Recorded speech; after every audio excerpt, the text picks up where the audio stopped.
Everybody, welcome to this space. We're happy to have you again. Those old friends, right? We're happy to have you again here at the Mark Twain Library. For those of you who are coming for the first time, this is a series of talks we've been having with our friend Jack Sagot, and he's been talking about authors, both Costa Rican and American. Honoring the language of the author, we're going to have this session in English today. Right? I'm just here to introduce you to our speaker and friend, Jack Sagot, who's going to talk to us about Ernest Hemingway. I am very excited about this talk today. Hemingway was one of my favorite authors when I was in college. I like his simplicity, the simplicity of the language he uses, but the complexity of the atmosphere that he creates and everything that he kind of unravels through his a depiction of the images involving people. So let's welcome Jack with a round of applause, as we like to do, so that he's inspired. Thank you. And he'll take it from here. Muchas gracias. Feliz de estar con todos ustedes. Vamos a comenzar con un poquito de música, ¿verdad? Siempre es buena noticia la música. ¿Me aprobas, Eliezer? Esto es Chopin.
Gracias. Thank you very much. Es un bello, bello vals de Chopin en la menor, pero luego pasa a la mayor y la menor y la mayor. Es una oscilación entre el modo menor y mayor. Muy, muy linda música. Bueno, hoy hacemos nuestra charla en inglés, which I hope is not too bad news for all of you, because we have to. Because our author is English, is American, of course, but of the English language. One of the great authors ever to have written in English. And so we're going to read Ernest Hemingway, a short story of his, The Old Man. No, it's The Old Man and the Sea, no. The Old Man by the Bridge. The Old Man by the Bridge. You know, Hemingway was a character, a tremendous, protean, almost larger-than-life kind of character. He was born in 1899. He died in 1961. He committed suicide. He was 61 years old. He was short of like 2 weeks of reaching 62 years old, but he committed suicide for a number of reasons. He was very ill, extremely ill. He was diabetic, he was depressive, he had all those other serious medical conditions, and add to that alcoholism and stir and shake, and you have a cocktail that's usually lethal, you know. Poor man, really, you know, poor man. I mean, I nothing further from me than judging him. But yes, it was on July the 2nd of 61. He was living in his farm in Ketchum, Idaho.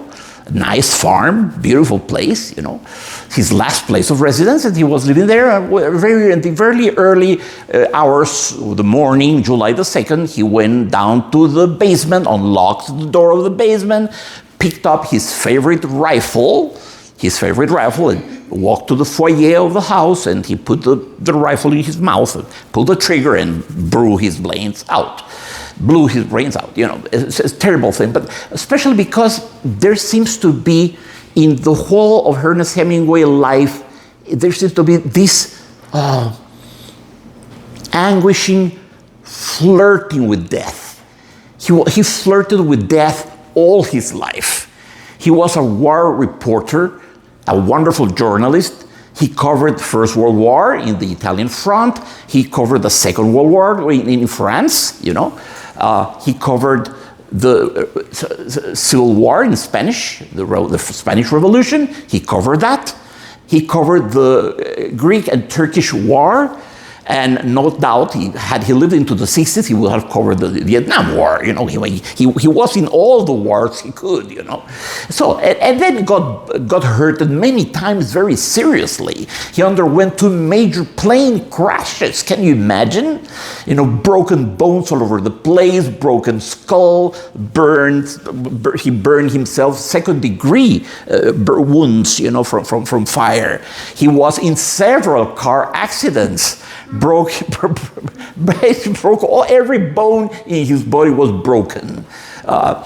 He was wounded in the First World War in Italy. He took a bullet in his shoulder. He was recovering, and then he crossed a street at some point, and he received a burst of machine gun bullets. You know, the bullets drilled his legs. For a long time, people thought it was going to be necessary to amputate one of his legs. You know, he went into safari in Africa. And survived 2 plane crashes. You know, it would have been mortal for anybody, deadly for anybody. Once in Africa, he went to cover, as a journalist, an enormous fire in the forests. He went too much inside of the forest, and he got burned. He got major burns, again, second-degree burns all over his body. Once, he walked into his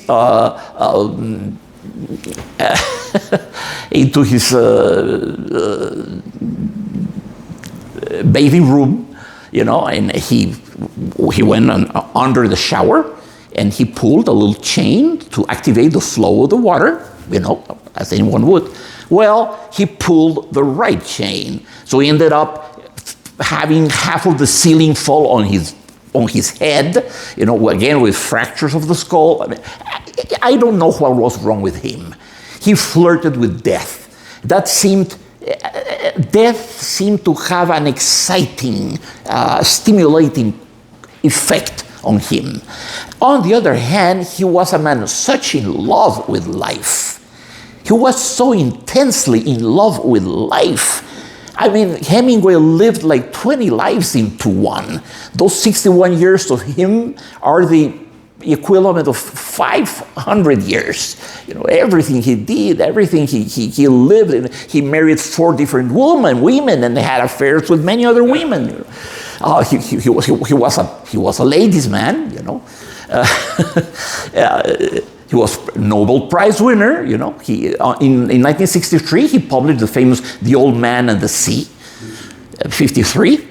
Who got the novel got the Pulitzer Prize, and next year, 54, he got the Nobel Prize, which he reluctantly accepted. He said, "Well, I think Carl Sandburg and Isaac Dinesen actually deserve it better than me."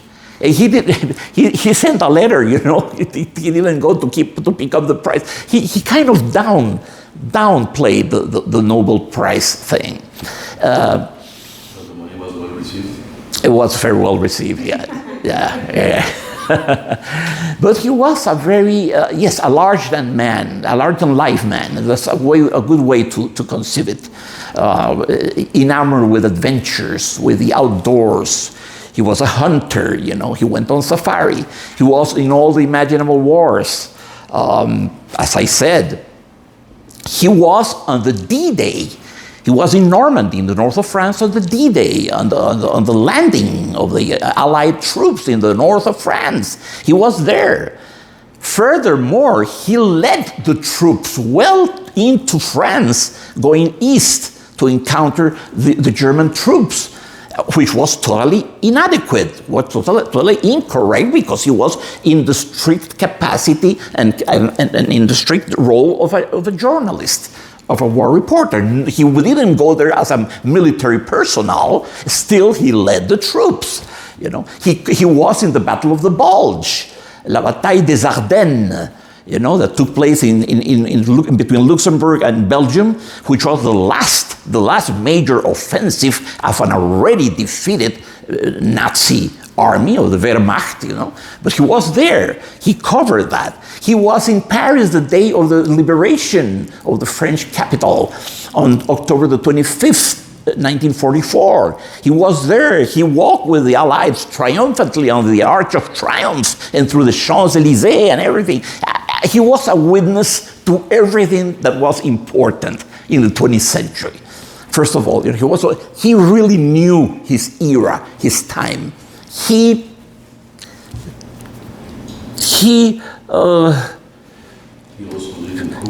also lived in Cuba, yes. He purchased a big farm in Cuba, Finca Vigía,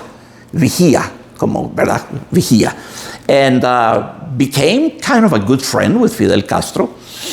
But then once the revolution took place, he had to leave Cuba and go back to the United States. And he left a lot of his manuscripts in a bank vault. And in his enormous bibliothèque, 8,000 books, very valuable books, he left them at his home in farm Vigía. And next thing he knew, the government, the regime had completely expropriated, confiscated, robbed, stolen. They stole everything he had. So he lost his bibliothèque, his library. He lost everything. It was a horrible thing for a writer. The loss of his bibliothèque is a very traumatic event. Others went through that. Octavio Paz went through that. I mean, they usually will trigger a very deep depression. I mean, for a writer, his books, autographed and signed by his great colleagues, Scott Fitzgerald, John Steinbeck, Ezra Pound, William Faulkner, all those wonderful, titanic writers of what's called the lost generation. That's the name they were given, the lost generation. All those writers, all the great American writers that basically occupied the years before, the years after the end of First World War and before Second World War, the lost generation. Why lost? Well, because it was a generation that they engaged themselves very strongly and very enthusiastically with the causes, with the good causes of the First World War, and ended up very disappointed, feeling empty and somehow deceived, and so a lot of skepticism, a lot of bitterness, a lot of disappointment is in the writings of all those great geniuses, So he was a wonderful figure, Ernest Hemingway. Suicide running the whole family. Notice, his father, Clarence, committed suicide. His brother, Leicester, committed suicide. His sister, Ursula, committed suicide. His son, Gregory, who underwent a sex change surgery and became Gloria, well, fortunately, Hemingway didn't have to look at that because he was a very macho man, kind of misogynistic and kind of, So he would have suffered enormously with Gregory having become Gloria. Well, Gloria committed suicide in 2001, and his very well-known nieta, granddaughter, Margot Hemingway, committed suicide in 1996 using the classical method, using barbiturates, phenobarbital, which was a tranquilizer, a sedative, and a somnifer, phenobarbital, the same trick that used Marilyn Monroe. Everybody committed suicide using phenobarbital, that is barbiturates, to such a degree that doctors stopped prescribing it. Even with a doctor's prescription, you could not get at this point. You cannot get phenobarbital plus. There are a lot of better medicines nowadays than that. But so many celebrities committed suicide using phenobarbital, that is barbiturates, that it had to be, action had to be taken. So death runs in the family. There is a self-destructive demon that runs through a total of 7 suicides through 4 generations. That's a lot. Hemingway was a wonderful man, a very handsome man, athletic. He practiced boxing, he practiced rugby, he practiced soccer. He was an athlete himself, and a man completely in love with life. The lust for life. It was a lust. Era una necesidad casi erótica de amar la vida con todas las cosas buenas y malas. And when he committed suicide, he was very, very ill. I mean, one can only, feel for the guy, because he was very, very, very, very, very ill, gravely ill.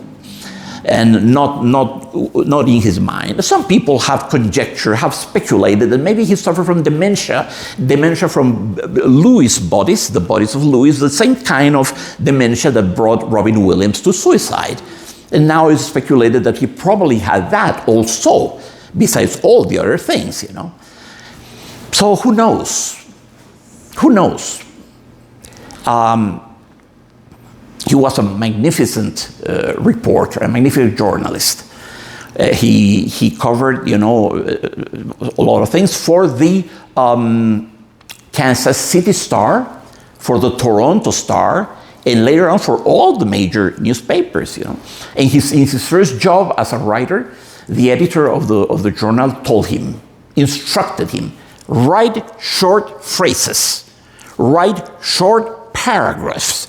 Use a vigorous language. Be positive, not negative. Those were the 4 mandates. Well, he used that in his novels. He incorporated that to his style. Again, use short phrases, which he does. Use short paragraphs. Use a vigorous, memorable kind of language, colorful language.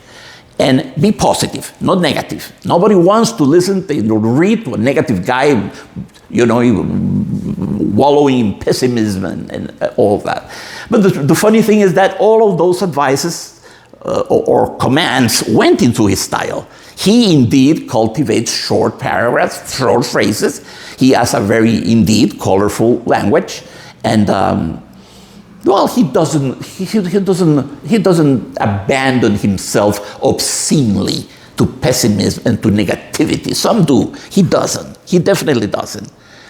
So, I have a wonderful tale for you, little known, called The Old Man and the Bridge, and goes like this. Are you ready for a wonderful ride through the Ernest Hemingway world? This is a very poignant story, but it is poignant in an understated, in a subdued way.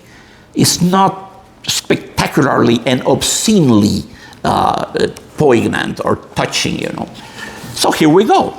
The Old Man at the Bridge. An old man with steel-rimmed spectacles and very dusty clothes sat by the side of the road. There was a pontoon bridge across the river, and carts, trucks, and men, women and children were crossing it. The mule-drawn cart staggered up the steep bank from the bridge, with soldiers helping push against the spokes of the wheels. The trucks ground up and away, heading out of it all, and the peasants plodded along in the ankle-deep dust. But the old man sat there without moving. He was too tired to go any farther. It was my business to cross the bridge, explore the bridgehead bay, and find out to what point the enemy had advanced. I did this and returned over the bridge. There were not so many carts now, and very few people on foot, but the old man was still there. "Where do you come from?" I asked him. "From San Carlos," he said, and smiled. That was his native town, and so it gave him pleasure to mention it, and he smiled. "I was taking care of animals," he explained.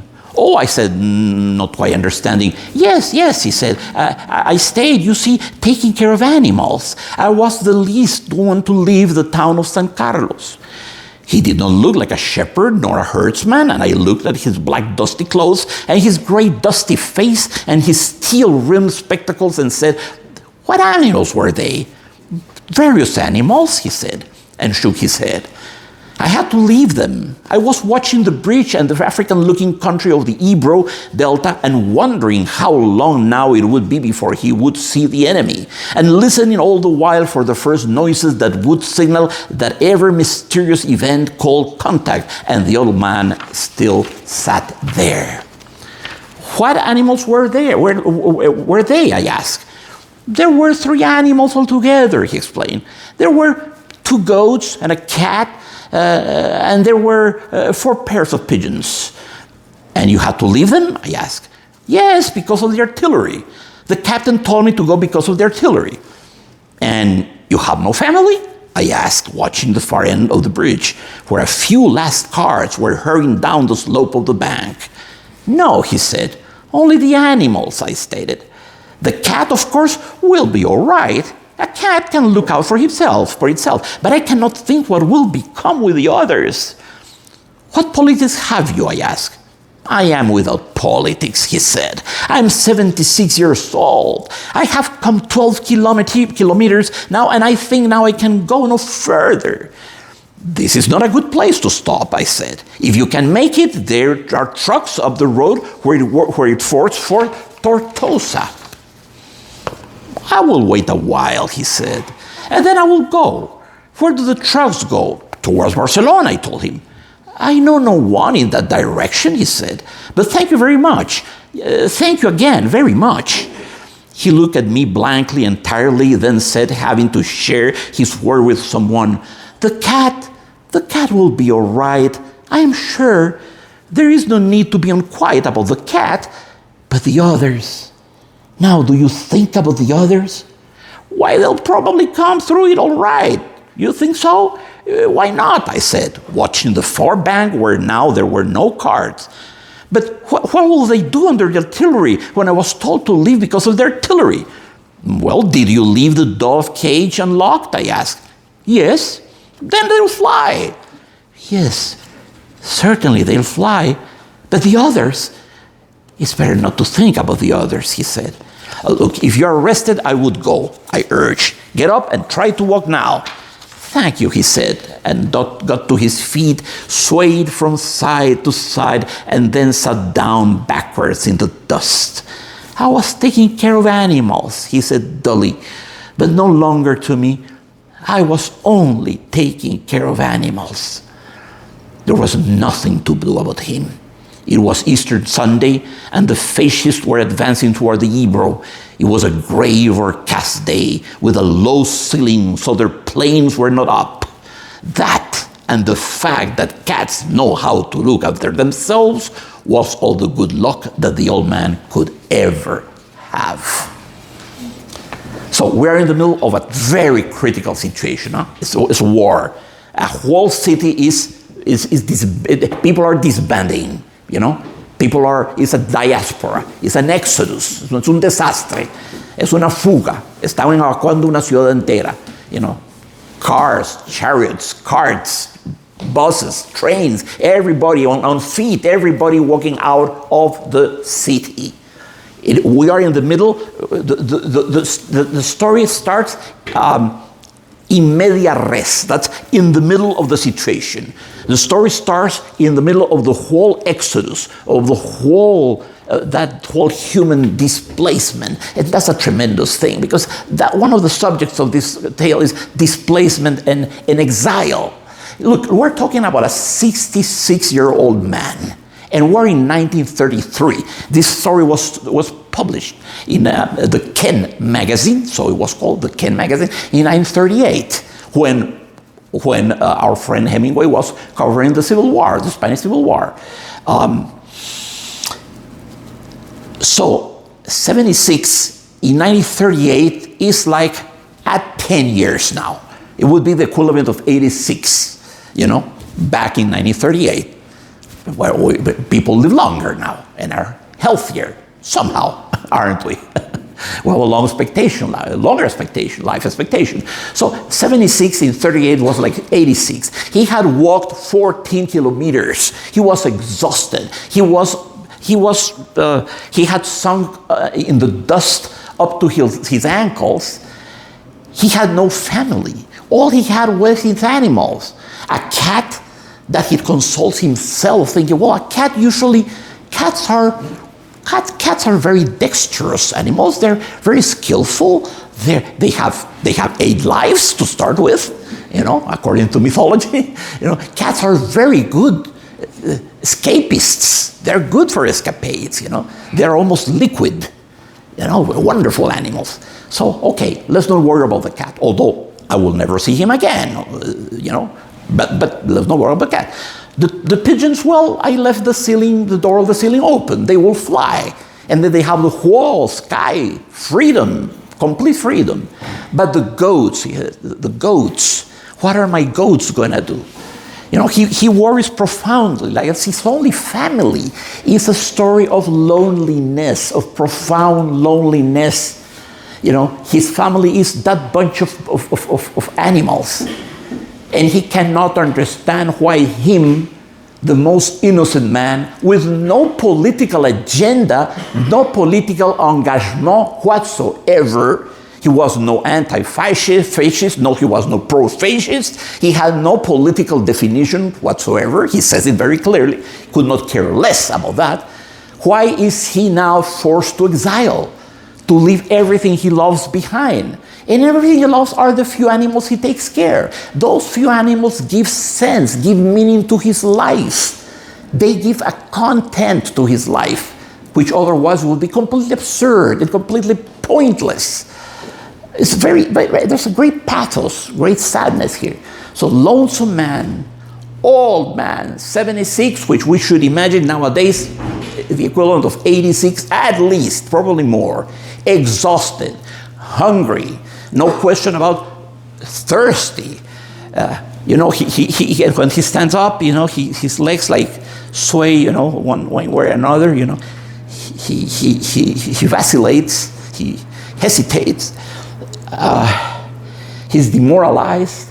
He doesn't understand what's the reason of all that hurry, of that hysterical terror, that enormous human flow living, And there's the bridge. The bridge is very symbolic here. The bridge over the Ebro, with el Ebro, un río de España muy importante. That bridge is not only a bridge, it's a bridge between life and death for him. If you don't cross the bridge, you're going to die. That bridge is the only way to salvation, is the only way of escaping the situation. And yet he doesn't want to cross the bridge. Whoever remains behind, before the bridge will die. It's a dead person. People who cross have a chance, because there is a train that comes and picks up people and takes them to Tortosa and then to Barcelona, which is in principle a safer place than here. We're in the middle of the countryside in San Carlos, a tiny, tiny rural town, But the idea is going to Barcelona. And indeed, in the Civil Spanish War, Barcelona, Catalunya, was the safest place to be. Most things happened in Madrid and towards the south, the most awful things. But so the bridge is symbolic of, that bridge will take you to life. The man is practically dead as he stands. If he crosses the bridge, he crosses to life. What life? One has to wonder, who is expecting him the other side of the bridge? Who's waiting for him? Who wants to receive his love and caring, if not the animals? He has no project, no life project, nothing that can give him some enthusiasm, some appetite for life. He's defeated. Especially, he is alienated because he doesn't understand what the hell is going on. He is politically incultured. He's ignorant in everything having to do with the war. For him, the war is an enormous folly and a maelstrom, a horrendous maelstrom. He doesn't understand. It's just all that fury, that death, that blood, that anger. And look at this, it's very interesting. Then there is the soldier. The soldier never quite establishes an intimate, real contact with the old man. He talks to him in the tone of small talk. It's like small talk. In fact, he doesn't even make eye contact with the poor old man. The soldier is watching the horizon very, very carefully to see signals of the enemy, to see if the faces start coming. He's watching the other end of the bridge, and while at the same time talking to the man. And so, what kind of animal do you have? Oh, well, okay. Well, the cat will take care of itself. I mean, cat's never a problem. The pigeons, and okay, and the goats. Well, the goats can be a bit of a problem, but let me see what's going on there. Oh, I can see the tanks. I can see the enemy. It's going there. Oh my God! So he's not really addressing the man. The soldier is looking in the distance. He's inspecting the horizon. He's looking in the distance. He's not talking the way I'm talking to you, addressing you. There's no eye contact. Such is the degree of loneliness of the old man that even the soldier doesn't make eye contact with it. It's a conversation that just half of a conversation, He's just looking in the distance while talking to the man, So you don't want to cross the bridge, and you told me you are what? You're 75, 76 years old. 76 years old. Okay, well, look, if you want to cross. If you want to cross the bridge, you can get to Tortosa and then to Barcelona. No, he's not really talking directly to him. It's very sad, It's very sad, this poor man. It's also interesting that he shows that he's worried about the goats. Oh, yeah. Because you can think that, okay, the goats provide food, then The cat doesn't, the pigeons doesn't. No. So, But the goats are going to probably be eaten if there is a big hunger, a big famine. They're going to probably be eaten. And he seems to be very attached to those goats. He likes to protect animals. He has a vocation, a natural call for protecting things. He's very paternal about his animals. You could say his animals are really his family. He's the closest thing to a family.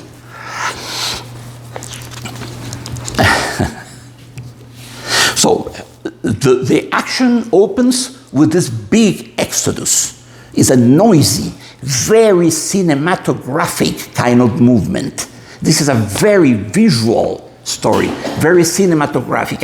I can see the big roads of the carts advancing slowly and heavily in the dust, being pushed by the people, by the peasants, and advancing through the bridge. People bringing their whatever clothes they have, whatever food they could bring with them, to cross the bridge. It is crucial to cross the bridge. The bridge is the road to salvation again. Whoever doesn't cross it will perish. So you have that, it's like the story opens and you have that paneo de la cámara, that panoramic movement of the camera, where you see everybody disbanding, everybody escaping. It's very, very disturbing, with great noise and great anguish and with a hurry, with everybody is in panic.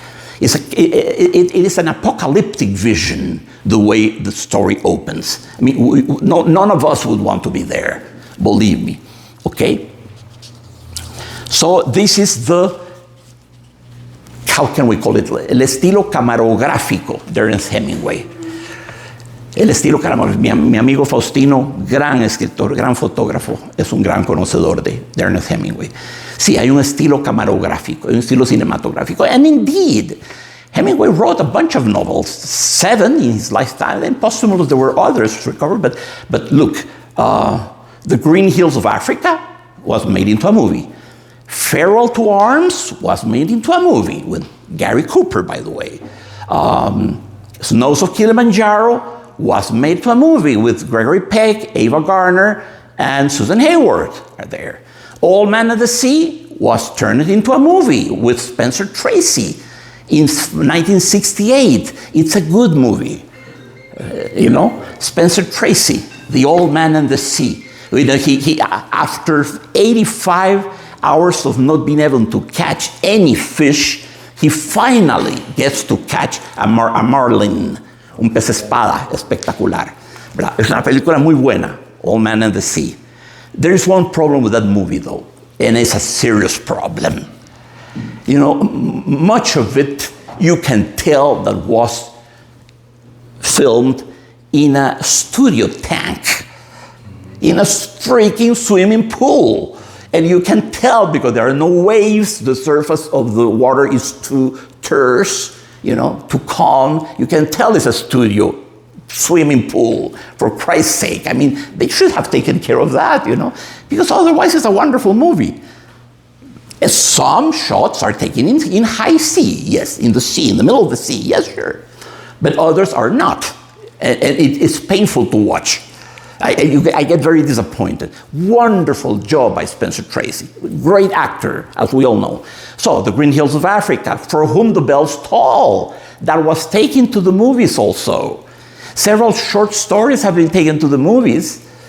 París era una fiesta was taken to the movies. Fiesta was made into a movie.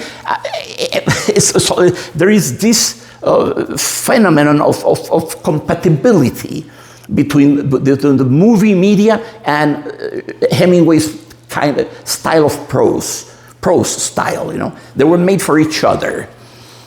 I suspect he is the most, the author that has been the most frequently adapted to the movies. Frankly, when I think about it. So everything he did ended up being a movie. But you can tell, this beginning, An old man with steel-rimmed spectacles and very dusty clothes sat by the side of the road. There was a pontoon bridge across the river, and carts, trucks, and men, women, and children were crossing it. The mule-drawn carts staggered up the steep bank from the bridge with soldiers helping push against the spokes of the wheels. The trucks grounded up away, heading out of it all, and the peasants plodded along in the ankle-deep dust. But the only man sat there without moving. He was too tired to go any farther. That's pure movie making. I mean, you can tell that, you know, the images. It's very kinesthetic. It's something that moves very fast. Right up front, prima facie, Hemingway is giving you a cinematographic experience. Yes? The reader is put immediately into the situation. Yes, that's it. Yes, the movie, there is no introduction whatsoever. There is not a feeling of preface or prelude or introduction. No, it's in media res. The reader is pushed into the swamp of this wild, frantic action. Everybody panicky. Again, it's the end of the world. It's an apocalyptic kind of staging. And then starts the pseudo-dialogue between the soldier and the old man. Pseudo, because frankly, the old man is not very, very interested in the old man. He's not ready to help him. He's not going to carry him. He's not going to push him to cross the bridge. Basically, he has, you know, he doesn't care really. Nobody cares about this old man in the world except Ernest Hemingway. And now all of us. We all care about this old man, don't we? What do you feel for this old man? What feelings does he awakes in you? Well, empathy for sure. I feel bad for him. I feel sorry for him because, like, I also have my pets and I leave them behind a lot. So yeah. I worry about him, and yeah, I could connect to that feeling, right? Like being the pet's the only thing you have in the world. So it's like, that sucks. One feels empathy. Yes? Well, in my case, I feel connected with the scene because I am like him. How many times I have to cross a bridge to survive, in a sense. Well, bridges are special places. Huh? How many things have we done about bridges? I am 70. Just movies. A Bridge Too Far. The Bridge of the Spies, Steven Spielberg. The Bridge of Waterloo. One Bridge Too Far. Bridge of the River Kwai. Of all, you know, that's of course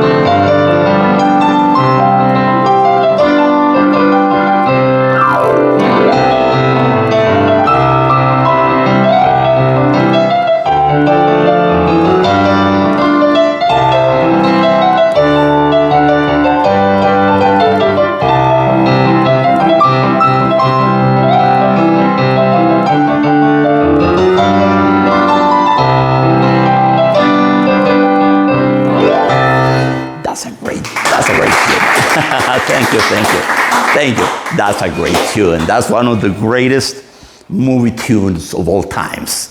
Silbando todos, silbando iban por la jungla, con Alec Guinness.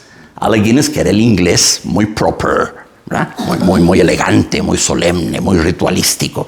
Mientras que el era William Holden, el americano, que era un desastre. There is a clash of ethics and perceptions of the world and styles of living in that movie. That's phenomenal, because Alec Guinness is the type of, you know, stiff upper lip British soldier, you know, at Your Majesty's Secret Service, you know, that kind of soldier's ethic and epic.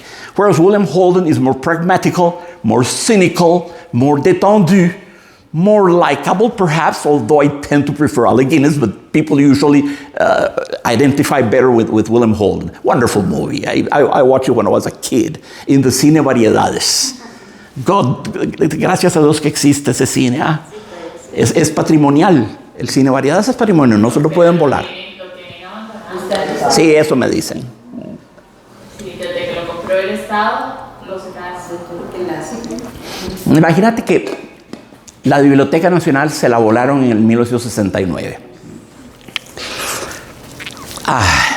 Si hubiéramos tenido la biblioteca, tendríamos el edificio metálico al fondo, la biblioteca, el Variedades y la parte de atrás del Teatro Nacional y la Plaza de la Cultura. Y ahí tendríamos un pequeño paisaje urbano muy lindo, con solo esas cositas, pero ¿cómo somos deficientes para destruir todo lo que es bello? ¿Eh? Es que es como, we destroyed it with a vengeance, you know? As soon as we have something beautiful that deserves to be preserved and treasured, we go and demolish it, you know? We're so stupid. I don't even know what other word we can use. I do remember the old Biblioteca Nacional. It was beautiful. It was very eclectic, kind of, very syncretic, kind of, because it had Renaissance features, Baroque features, colonial features, you know, Art Nouveau features. It was a wonderful building. But we destroyed it to build what? A polluting, indecent, obscene, grotesque parking lot. You know? That's what we ended up with. The state sold it to a private person. Yeah, it's offensive, you know, horrible, and they have done that with many other buildings. But we go back to see, bridges are very important, you know. So, in this case, crossing the bridge means all the difference between life or death, and the old man seems to have chosen death, and he has chosen it very serenely, very placidly. He's not resisting, he's not struggling. If his animals are lost, then he has no reason to go on living, you know? He will simply sit there in the dust, in the heat, and die of starvation or thirst, or because a bomb hits him, or some kind of lost bullet hits him, you know? So this is what's at stake here in this story is the basic gut-originated choice between death or life. This is very gutsy, something that comes from the epicenter of the soul, you know. Well, listen, Fran, you old man, we don't even know his name. He's anonymous, he has no name, anónimo. The prefix a, ¿verdad? Como anormal, anómalo, anoréxico, apolítico, abstemio. He's anonymous. We don't know. He doesn't have a name. He's a total stranger. And it's a great idea from Hemingway to leave it without a name, because then we can put it a name. We could associate it with any name that we want. Doubtlessly, it's a Spanish name because he's a Spaniard. He's a local from San Carlos, you know. I have a quick question. Sure. Do you think the animals, because he mentions, I think it was 4 pigeons, 2 sheep, and a cat. Uh-huh. Do you think the numbers or the animals per se have any meaning more than, I don't know, just Well, his pet? Or, I don't know, some symbolism behind the idea. Of course, well, a cat, very independent, a cat can, but, like, pigeons, when the pigeons are freed, I don't know, is there some sense of freedom there? And the goats are not always thought to be very smart. No. So the goats are left behind, like on the other side of the bridge. The cats, so I don't know. This is something I just thought of. Maybe the animals have some sort of symbolism. Symbolism. Well, A secret message. A secret message, a codified message. That's a very nice idea. Thank you. Thank you. I think in the midst of a bloody, carnage, horrible war, where human being stops being a human being and transforms itself into a beast, into a bloodthirsty creature, into a monster, you know, the worst, the dark hemisphere of our being emerges, you know. In the middle of that situation, when every human being is potentially an assassin that's coming for you, it's normal to develop an attachment for animals. Paradoxically and scandalously, animals become the most human creatures on earth. For humans have deserted their humanity and now are all Jack the Ripper, more or less, you know. So the animals represent the remnant, the vestige, what's left of humanity for that old man. And he's not wrong. That old man obviously is a misanthropist. He's a misanthropist, you know, he doesn't have much faith in human beings. He has seen too much horror to still believe in human nature. Then he attaches himself very much emotional to the animals. The animals are the substitute for human beings, you know. The pigeons, yes, the pigeons, they have the immensity of the sky. They are animals for freedom. They will fly away. 4 pairs of pigeons, that's a lot. Then he starts calling them pigeons, and then, look at this, he starts calling them doves. Doves. Like the symbol of peace. That's interesting, you know, the choice of words. Pigeon doesn't say much, but dove is a very charged, semantically very charged word. Dove is a symbol of peace. So, you know, it's important that peace is somehow rescued. You know, so they have the whole sky to run. The cat is an enormously elastic, flexible, unbelievable animal. No, he seems to be especially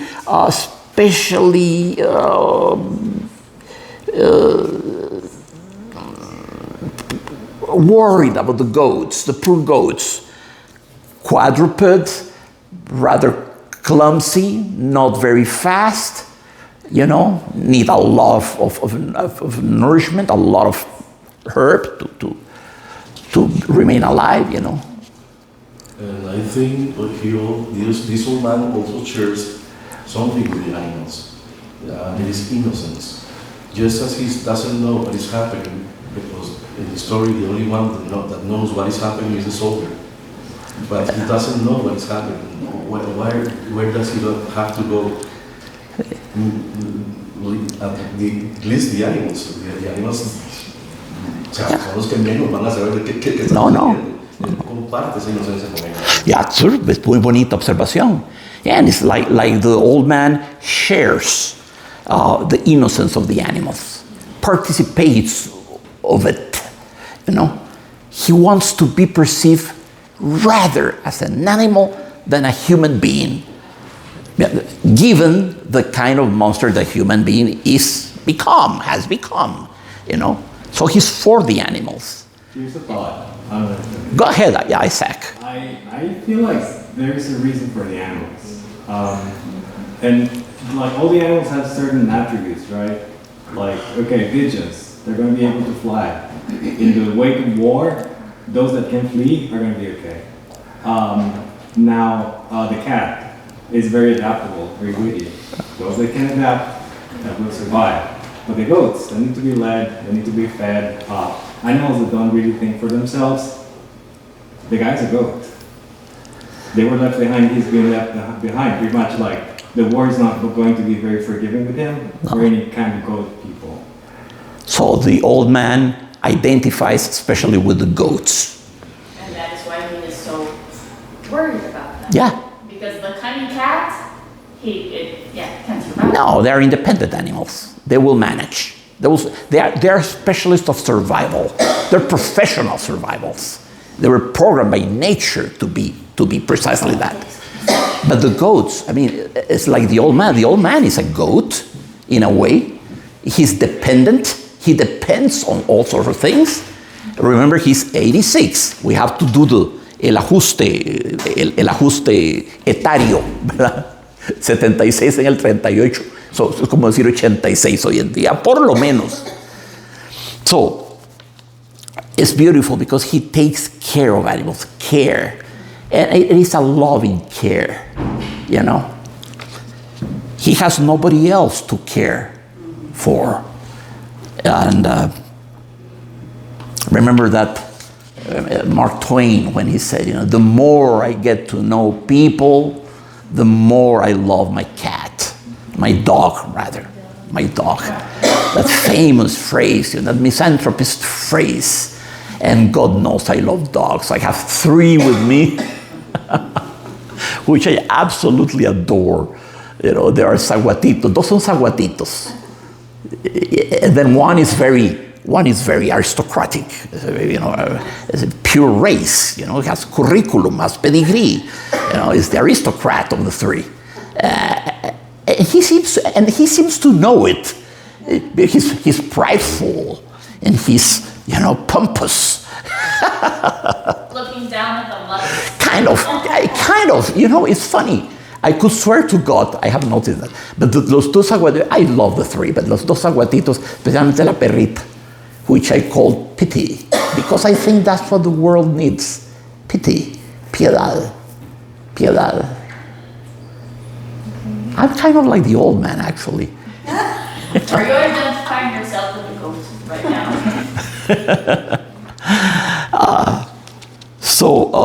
But you see many people like that in Europe still. Yeah.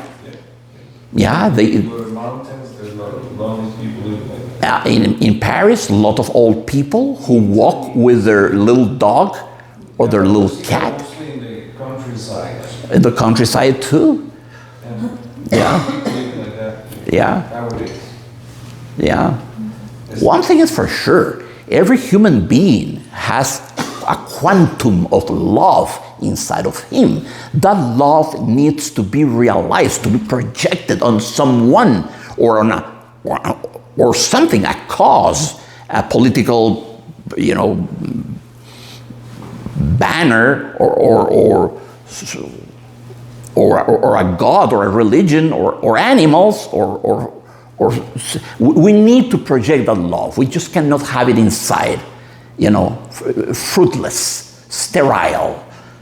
You know, then it becomes almost a painful thing. You better not have any love. If you don't have anybody to give that love, you better not have any love at all, because it's going to be very frustrating.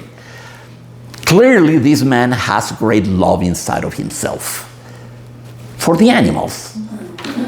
Because he's not concerned about his fellow Spaniards. We're assuming he's a Spaniard.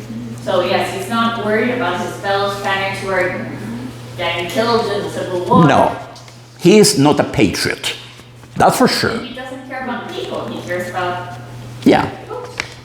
He's no patriot, and he's rather a misanthropist character, you know.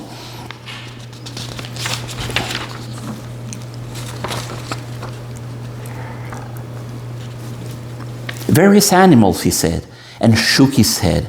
I had to leave them. I was watching the bridge and the African-looking country of the Ebro. The African-looking country.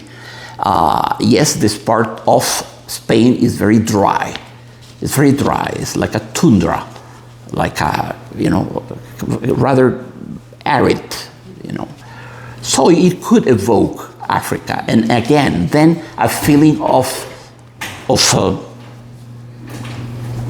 wilderness in a way, of the perils, the dangers inherent to that continent that would still identify with everything that's savage and wild and carnivorous in the world.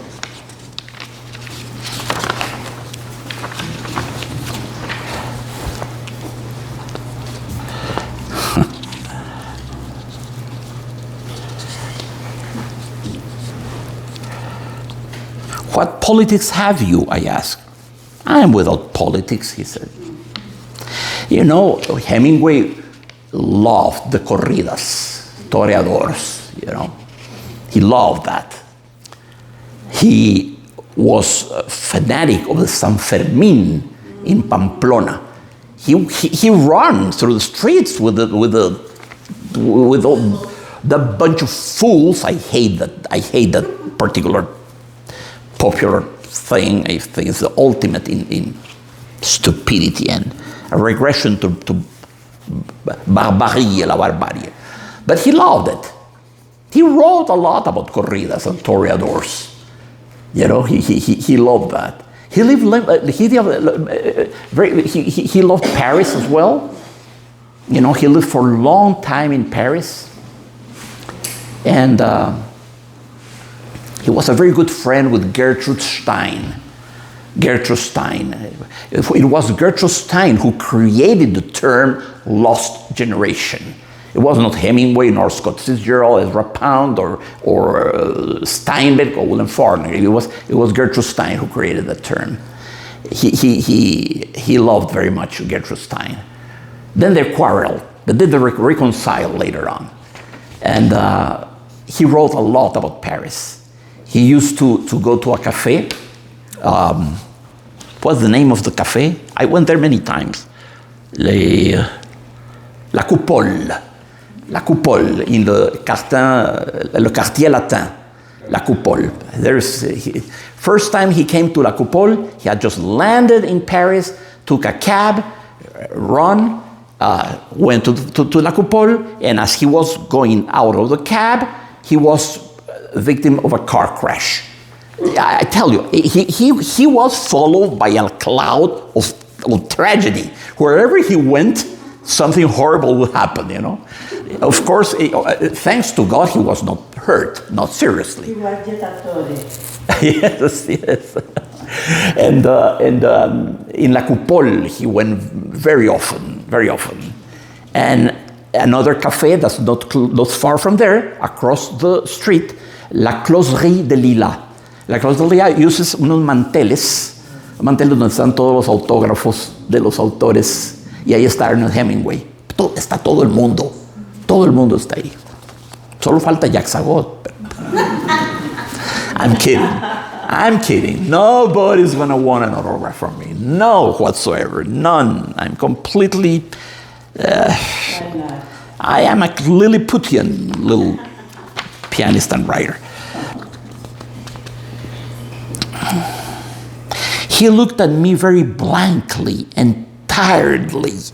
Then said, having to share his worry with someone, "The cat will be all right, I'm sure. There is no need to become quiet about the cat. But the others, now, what do you think about the others?" He looked blankly and tiredly. It was not an expressive face. It was an almost in articulo mortis face, expressionless. That expression, that bizarre, anguishing expression that consists precisely in the absence of expression. When one is just like blank, you know, like you had been lobotomized, you know, you're like that, sedated blankly. Catatonic. Huh? Catatonic. Catatonico, kind of, yeah.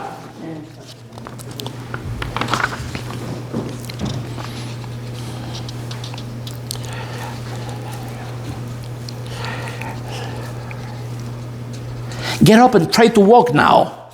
"Thank you," he said, and got to his feet, swayed from side to side, and then sat backwards in the dust. He just let himself fall over the dust, backwards, you know. "I was taking care of animals," he said dully, "but no longer to me." He was no longer speaking to the soldier. He was just looking in the distance, expressionless, motionless. "I was only taking care of animals." And those are his last words. Like saying, why do I have to be punished for taking care of animals? What has been my sin? What is the big crime that I committed? What is the horror that I have committed in order to be punished this horrible way, you know, by the world? Very, very ironic. It was Easter Sunday, and the fascists were advancing toward the Ebro. very darkly ironic. Easter Sunday, a religious day, a sacred day. My God, day of resurrection. You know, the religious day par excellence. And precisely that day the fascists are coming. This is pure irony. This is black, dark humor from Hemingway. Everything is chosen for a reason. That Eastern Day is a way to mark in your memory the story. On an Easter day, having to be watching for the arrival of the fascist on an Easter day. I mean, you should be waiting for angels to fall down the sky with harps and trumpets. You know, instead of that, you have, and then there are no planes, there are no war planes, you know, for the simple reason that the sky is very outcast. The clouds are very slow and very heavy, so there's not good visibility. So there are no planes on the sky, but they will. Eventually, they will. And the last, it was a gray overcast day with a low ceiling, so their planes were not up. Now look at how Hemingway creates an almost claustrophobic feeling. A low ceiling, you know, you're claustrophobic. The old man is like in a cage or an inmate cell in a prison, you know. The low ceiling, ceiling of a cage, yeah, or some kind of prison cell, you know.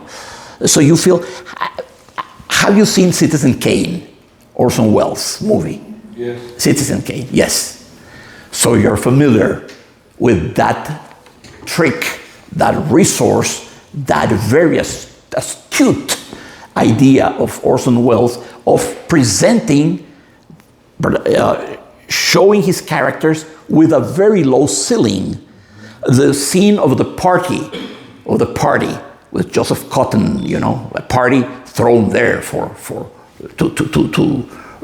honor Citizen Kane, you know, Randolph Kane, and then Orson Welles puts the ceilings very low, so you have the feeling you look at the scene and you're uncomfortable and you don't know why.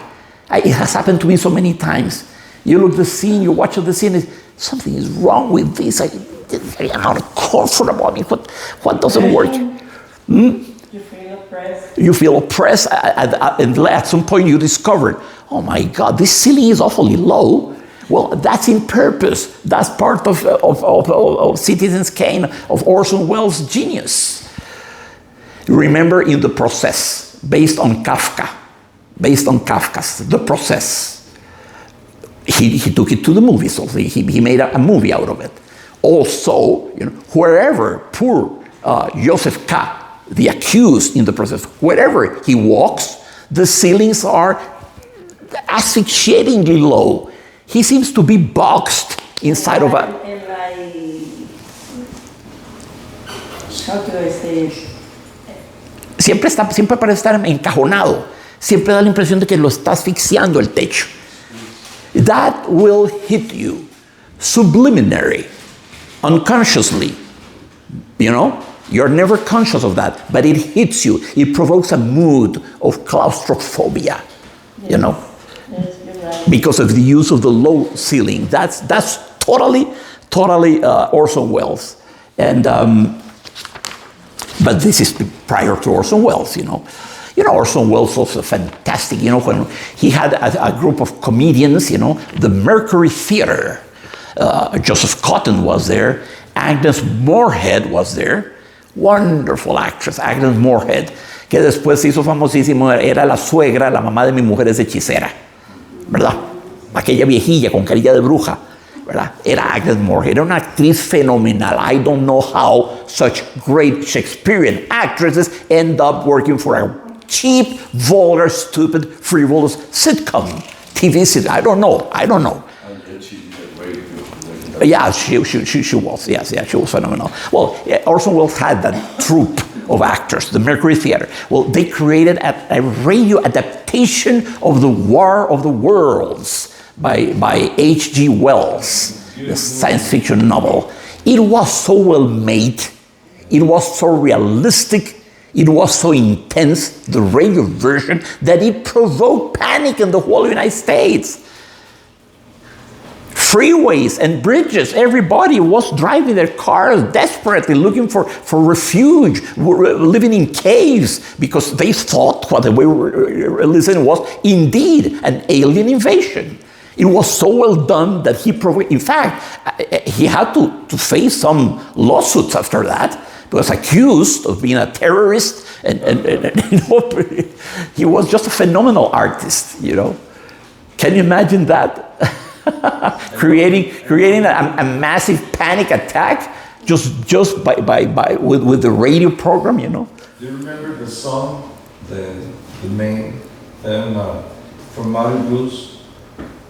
Of War of the Worlds? Yes. I don't remember it. Mario Blues and Anthony Quinn. Oh, what do you know? Yes, I'm going to research it. I'm going to find it. I'm going to listen to it. So, in a pre-Orson Welles way, we say it was a gray overcast day with a low ceiling, so the planes were not up. That and the fact that cats know how to look after themselves was all the good luck that old man could ever had. Pretty lapidary, Strong story. Tell me, did you enjoy it? Yes, a lot. Great moments. Yes, I had never heard it before. Well, it's a little known story. It is little known. Hemingway wrote... The old man in that, I was like, okay, the old man in the sea, but no, the old man in the bridge. Oh. Yeah, the old man at the bridge, yeah. Yeah, well, Hemingway wrote in his lifetime 6 thick volumes of short stories. He was a great storyteller and a great novelist. And then he wrote some works that are called novelas, como en italiano, con doble E, novelas. A novela, in French you would call it nouvelle, is a short novel. It's a short novel. Or if you prefer it, a very long story, a very long tale. It's a hybrid. It's between novel and tale, that you call it novela with double L. There are plenty of very good. Miguel de Unamuno, the Spanish writer, wrote a lot of novelas, short things that could not be cataloged as tales or as novelas. So he invented the word. Yo escribo nivolas. Nivolas. Entonces, he wrote a few nivolas. Unamuno was a wonderful writer. We should examine him. We should study him at some point. But no question. Hemingway had a liking for violence, for peril, for danger, for participating in the San Fermin. Can you imagine? For Christ's sake, I am hemophiliac. I will never participate in the San Fermin. Enough to twist myself an ankle, and that's it for me. I will be limping for 6 months. Let alone being caught by a toro, by a bull. Compararlo con tan mala suerte, por sus accidentes y su salud y todo, arriesgarse a participar en papeles. Can you imagine? He arrives to the Café de la Coupole, just landed in Paris. He picks a cab. The cab stops in front of the entrance door of the Coupole, and immediately car crash. It's like he. Sí, Falcinito. Quiero hacer 2 sugerencias para conocer mejor a Hemingway cinematográficamente. Hay una en el 1994, filmó Sandra Bullock y Chris O'Neill, Pasión de Guerra. Esta película es el inicio de Hemingway cuando se enlista para ir a la guerra y lo rechazan. Entonces se mete a la Cruz Roja y ahí conoce su primer gran amor, que fue una gran frustración para él, que lo marca el resto de la vida. Así, una pincelada nada más para que esta película está en las redes y es gratis. Y la última película que filmaron hace poco, Hemingway y Herman, con la periodista, es con Clint Olive y esta actriz que hemos hablado, la rubia alta. En esa película es el final de su vida. Se las recomiendo. Son dos películas muy interesantes. Bueno, sobre Hemingway hicieron muchas películas y fue el más fotografiado y el más del que más hicieron películas. ¿La segunda cuál es? Hemingway y Henry. Nicole Kidman. Yeah. La actriz y el actor es Clint Owen. Sí, ya sé cuál es. Sí. Well, gracias, Faustinito. Faustino es un gran estudioso de Hemingway. Hemingway was a very handsome man. You know, you look at the pictures that are from him, very handsome man. Square jaw, you know, very wide kind of head, wide, very masculine, very athletic looking, very handsome man. He certainly was not in shortage of women ever.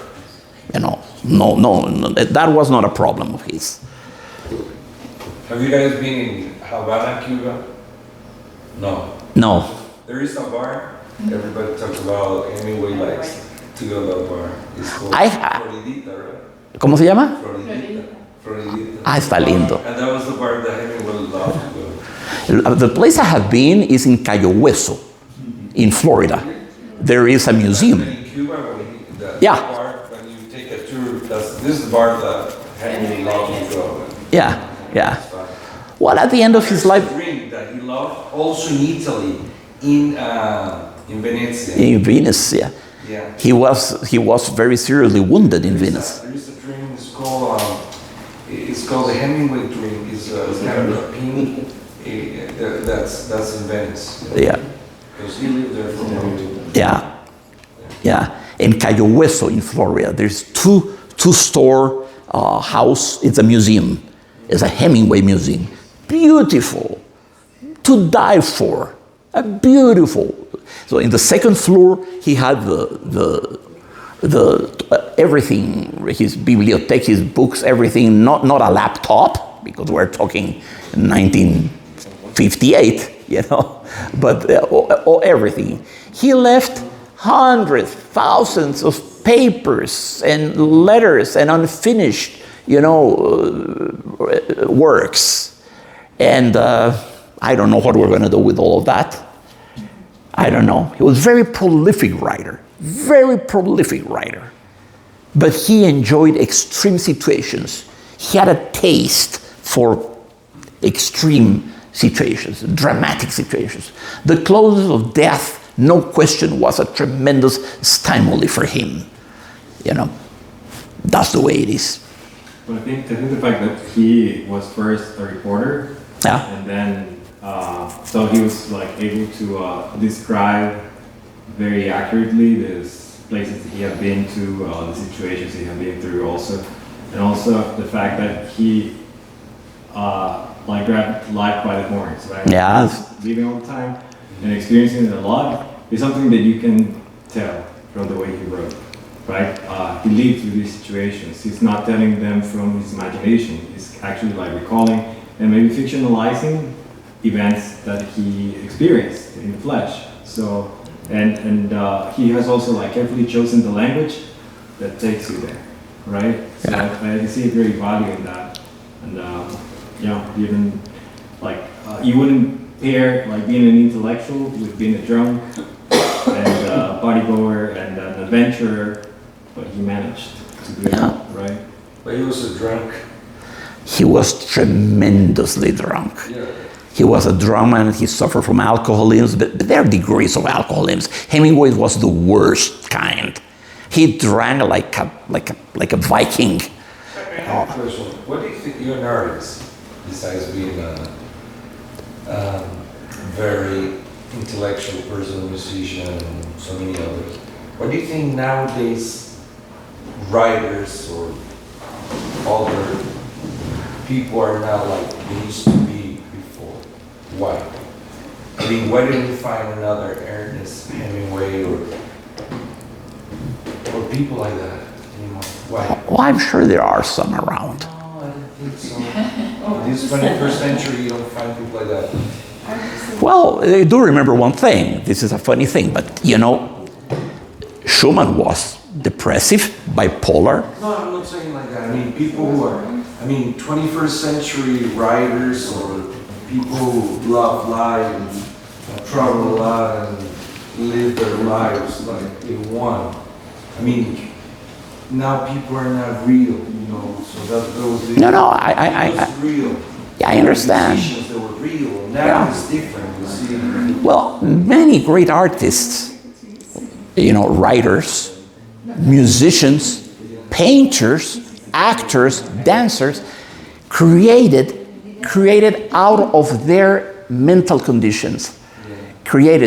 More of them, many were schizophrenic, you know, suffer from tertiary syphilis, suffer from degenerative neurological situations, where Schumann was completely nuts, you know, was a case of fractured personality, multiple personality case, bipolar, depressive, tried to commit suicide, spent the last 2 years of his life in an asylum, were euphemistically called casas de convalescencia, just a nut place, just like manicomio.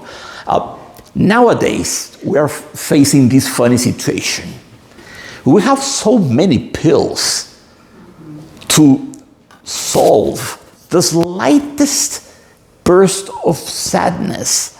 So many pills. You take a mood stabilizer, you take an antidepressant, you play Altrulin or Prozac or venlafaxina, you take Rivotril, you take Stilnox for the sleeping disorders, you take all of that. You live in a completely fictitious pharmaceutical paradise, in a sort of pharmaceutical artificial state of bliss, suspended in chemistry, in an ocean of chemistry. Well, what's happening is this. Pharmaceutical products and medicine indeed has been battling very effectively depression, schizophrenia, or whatever you want. But also, they have sort of exterminated what you call genius. Insofar as genius was very often the product of some kind of dysfunction, of sublime kind of dysfunction, you know. I mean, I remember playing piano pieces by Schumann, and I remember asking colleagues, and how can one create something so beautiful? I remember Shandor telling me, well, Jacques, you know, I think one has to be a little bit nuts to write something so beautiful. That was his answer. He's one of the great pianists of the century. Well, look, his answer is to be taken very seriously. One has to be a little bit nuts. He said, being very, very nice to Schumann, because Schumann was much more than a little bit nuts. He was totally nuts. Well, Jacques, I think one has to be a little bit nuts to create something so beautiful. And indeed, when you listen to Schumann's music, it seems to come from a place in the soul that you need to be somehow crazy to reach that level in your soul and bring to the surface all that beauty. Is the place of procedence, is where it comes, that beauty. Is from what? From the level of your being. When you are too equilibrated, too normal, too functional, too perfect, then you don't have access to that hell that, you know, that's inside of you, that bubbles inside of you. So madness brings you brightness. So I'm not trying to make here a defense, un elogio de la locura, ¿verdad? Eso ya lo hizo Erasmo de Rotterdam, el elogio de la locura. Pero creo que la medicina, curando todas las desórdenes mentales, terminó también por curar esa maravillosa enfermedad que se llamaba genio. Ya esa enfermedad ya se encontró vacuna contra ella. Entonces, ahora lo que tenemos son un montón de muy muy equilibrados, grises, aburridísimos, notarios públicos o ingenieros cibernéticos o qué. Pues. I believe that anyone can do it. In reality, it's not that you think that, oh my God, she's a genius, but you also can do it. The thing is that we sabotage ourselves because you can do anything you want. You can make music on your own, and you can paint, you can do sculpture, you can write, you can do anything. But it's up to you to be able to see your talents and to explore and to take advantage and to be inspired by things. You know, it's not just, oh, like, he's a genius and that, because what happens is that many times, like it's used expose your work, and there is critique, whether it's music, whether it's movies or anything. Many of the critics don't even know to do any of that. But they have the critic. But it's up to you to believe in yourself. You don't have to convince me of that. You don't have more that right. Just like the rest of the people. Those people in the past were so much different. No, it is. Of course. You always believe that the past is better, but it's not.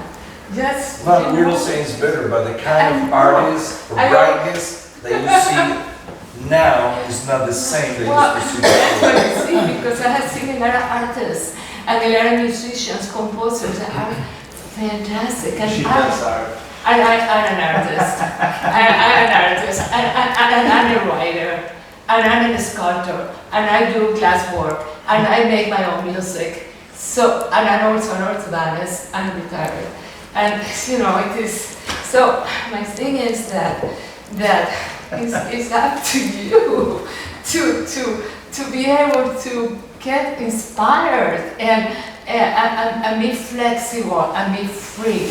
Because when you are creating, you have to let yourself go and not be judgmental, even on your own work. So that's what it is. Mm-hmm. Well, sure, my dear friend, you are preaching to the convert. You are preaching to the convert because I believe the same that you do. I don't have to buy it. Sure. I buy it myself, Sure. you know. But I believe it. Look, Why do we pretend to have two Hemingways? Meaning only one? You are not, Right. Everyone is one person. We are not comparing things. You have to have your own value. And that's it. So let's forget about Hemingway. I'm all for artistic expression. I'm all for that. The benefits of artistic expression are infinite. It is a salutary, it's a God-sent capacity that we have. Yeah, absolutely. Well, I have played the piano all my life. But look, being objective, no, I cannot say I'm Vladimir Horowitz. I wish I could. You see, in my already long life, because I'm 62, I have had the fortune and at the same time the little disadvantage of being close to many true geniuses. Pianists of first rank, you know, and I could not kid myself. And when I saw him do what they did, you know, play the piano with such mastery, such conviction, such talent, such technique, such memory, such everything. Oh my God, when you are in the presence of that kind of titan, of giant, you understand that your stature is quite much. But that doesn't mean I'm going to stop playing the piano. I hope I will die playing the piano. I don't care if Rubinstein or Horowitz play more than me. I will keep playing the piano. But I have to be also realistic, you know.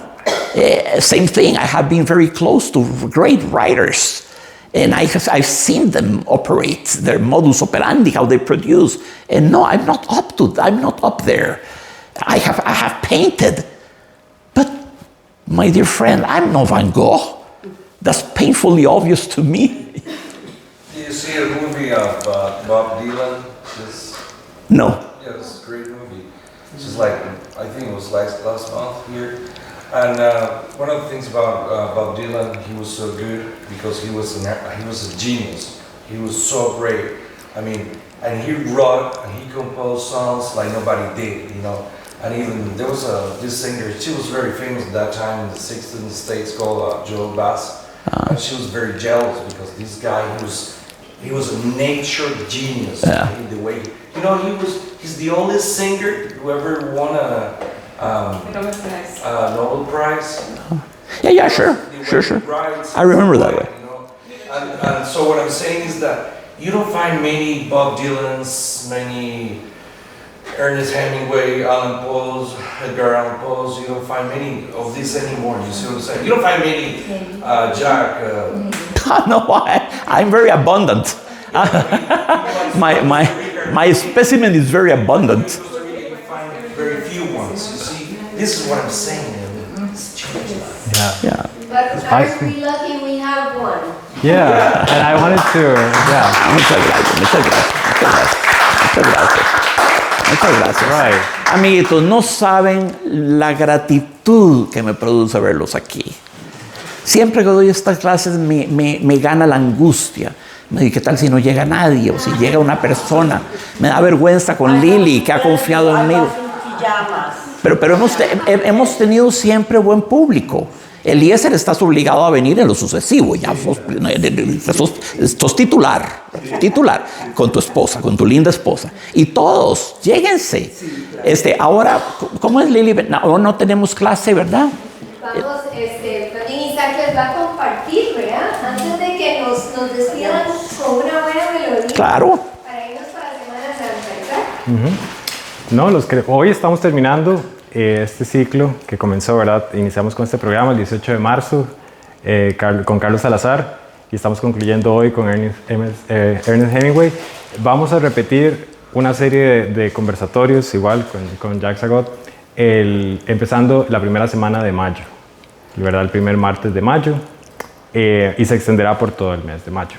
Nuestra primera autora nacional y sesión en español va a ser Yolanda Oriamuno, entonces vamos a estar comentando y de ahí en adelante Edgar Allan Poe. Vamos a repetir a Edgar Allan Poe by public demand. Ajá, para poder escuchar The Raven y después les pasamos la información con todo el programa entero del mes, pero Sí, entonces invitados a volver. Vamos a tener Yolanda Oriamuno, luego Edgar Allan Poe, luego by public demand Carlos Salazar de nuevo, y luego un English speaking author que no hemos determinado todavía en la cuarta semana.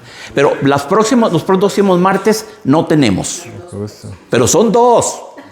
Ya el tercero tienen que venir. Semana Santa de descanso. Después tenemos la Semana de la Lectura aquí en el Centro Cultural. Tenemos una agenda, después se las vamos a estar haciendo llegar. Es primera semana de mayo, el jueves es primero, sería... No, perdón, segunda entonces. Empezaríamos, no el 8. Una serie de eventos, un conversatorio, una presentación de libros. En abril, de la semana después de Semana Santa. Es la semana para celebrar la Semana del Libro.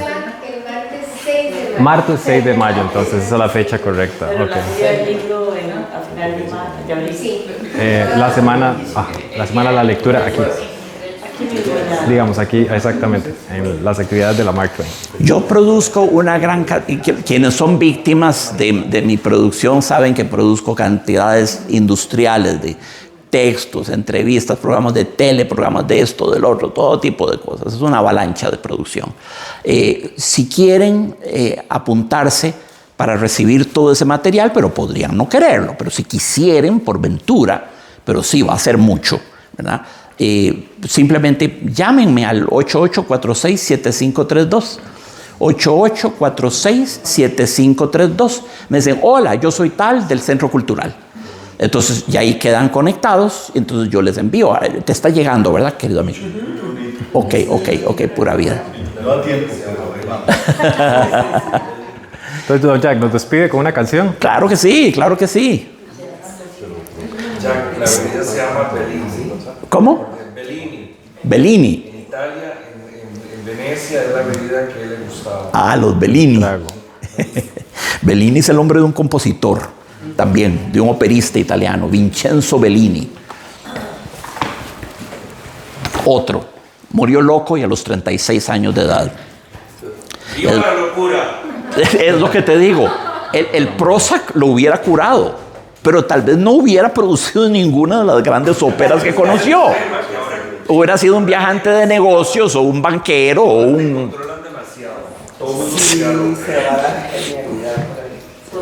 Me limito a levantar esa inquietud. No estoy diciendo que viva la locura y que todos tenemos que sernos locos. No estoy diciendo eso. Y le doy gracias a Dios de que hayan pastillas, porque no sé qué sería de mí. Me habría tirado, y no como Schumann, que se tiró al Rin, que es un noble río. No, yo me hubiera tirado al María Aguilar, que lo tengo ahí detrás de la casa. Quiero decir, lamentable y horroroso, porque es un pestífero río. Entonces, no estoy quejándome contra la ciencia médica. Estoy apenas levantando the shadow of a doubt. Una pequeña inquietud, para darle vuelta, nada más. No estoy afirmando. Es apenas un pellizquillo, ¿verdad? Muy bien. A ver.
Muchas gracias. Thank you very much for coming. Remember, on May the 6th, we'll see you again. All right? Have a good night. Gracias por venir. Nos vemos de nuevo el 6 de mayo. Qué lindo.